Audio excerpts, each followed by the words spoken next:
Mike Cornett was just 17 when his family packed up their belongings and they fled their home. You never really forget that kind of experience 20 years later, and the Cedar Fire is still having an impact on his life to this day. Joining us right now, Cal Fire Captain Mike Cornett. Captain, good morning. Good morning. Thanks for being here. Thank you for having me. You know, we're talking to a lot of folks about the Cedar Fire this morning. It's the 20-year thing is really just like, wow, can't believe it. So you, your mom, and your then 12-year-old brother, you all had to evacuate.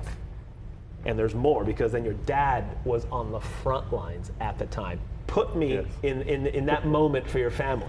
So we lived in Julian, just a few miles from where the Cedar Fire started. Obviously, it was a big push to the west at first, and then as it started to push east, we kind of realized that, hey, the fire's coming this way, that we probably should start thinking about getting ready to evacuate. And eventually we did have to evacuate towards the east. Goodness gracious. You were 17 as a teenager when you see something like this. I mean, I got to imagine it's just like it was yesterday when you think about that. What was it like as a teenager to see this happening and coming towards your home?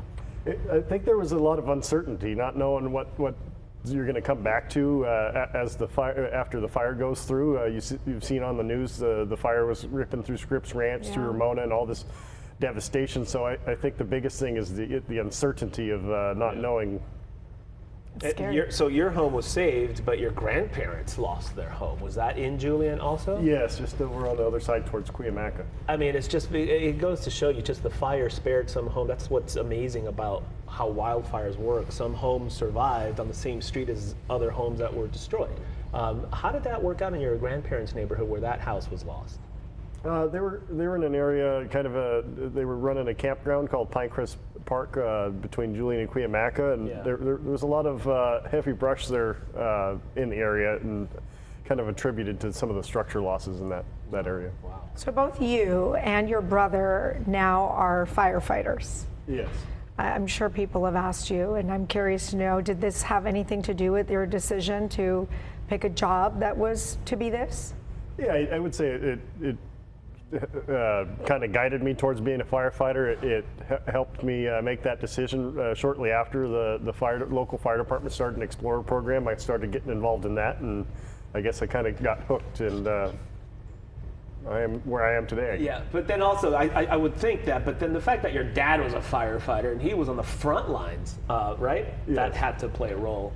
What stories did you hear from your dad when he was on those front lines, and then after it was all said and done, I'm sure he had some stories to tell. Yeah, it was a career fire at the time. That was the biggest fire in the state at the time. So he had a lot of stories of the firefight in Eucalyptus Hills.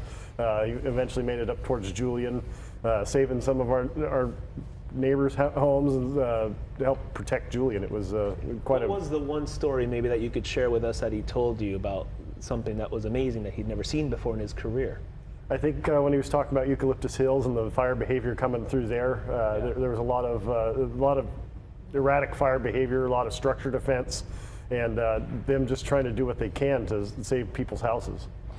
There's enough time that's gone by now that there could be some people watching that weren't even born at the time that there was this fire, and there's lessons to be learned. You look back and you say, oh, if you knew then what you know now, was there anything you or your family would have done differently back then?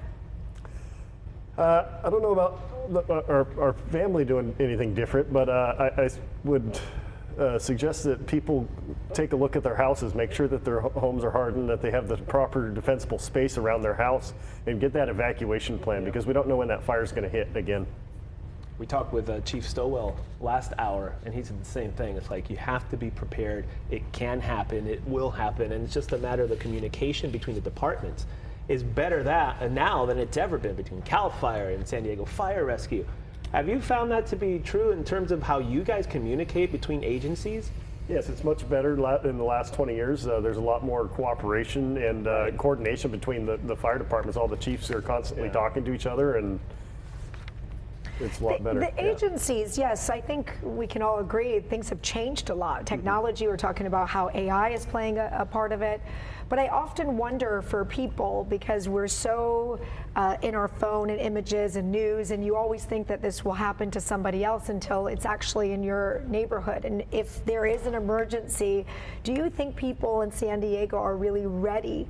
That they've learned this lesson to say, if there's something that starts now, and you just said that you never know if it's going to happen again. I got to imagine as a firefighter, anytime a fire pops up, you have to pause for a moment and say, is this another big one?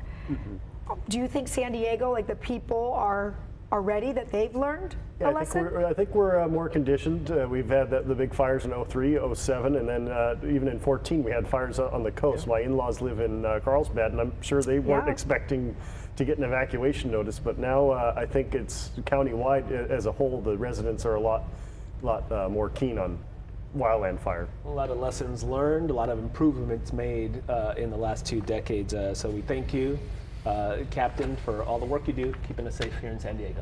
Thank you. Thank you. Okay, we're going to take a short break. We'll be right back.